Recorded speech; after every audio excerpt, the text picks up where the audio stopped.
You know why there aren't uprisings all over the country, and maybe there will be.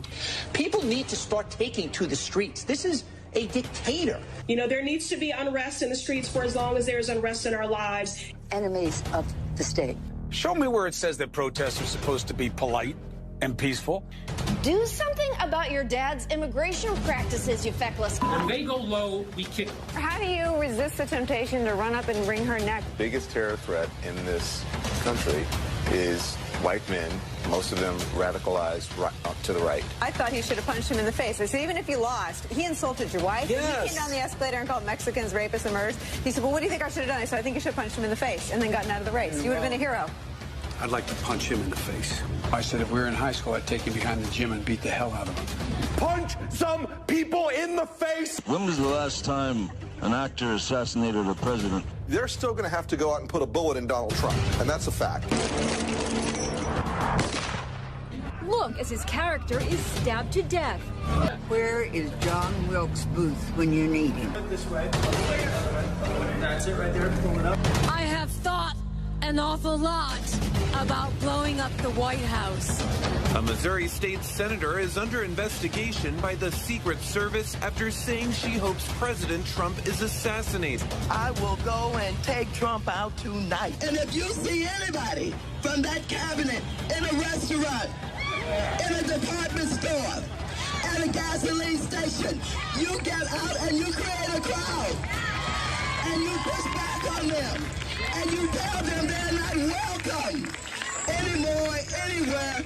And sadly, the domestic enemies to our voting system and our honoring our Constitution are right at 1600 Pennsylvania Avenue. They're not going to stop before Election Day in November, and they're not going to stop after Election Day.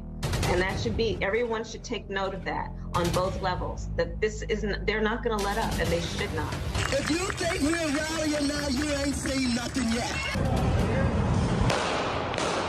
I want to tell you, Gorsuch, I want to tell you, Kavanaugh, you have released the whirlwind, and you will pay the price.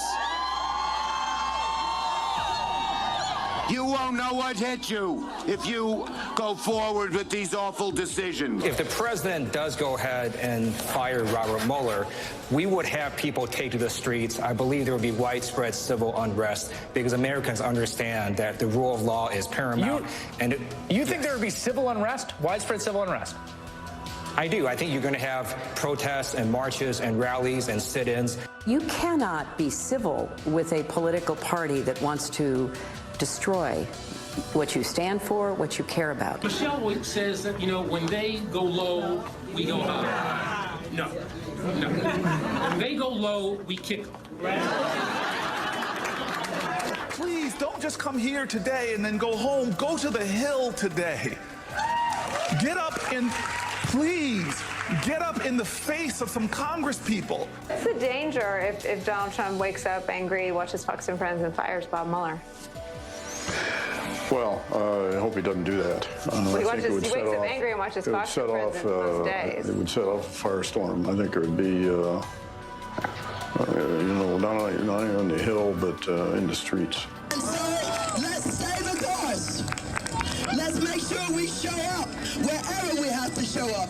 And if you see anybody from that cabinet in a restaurant, in a department store, at a gasoline station, you get out and you create a crowd. And you push back on them.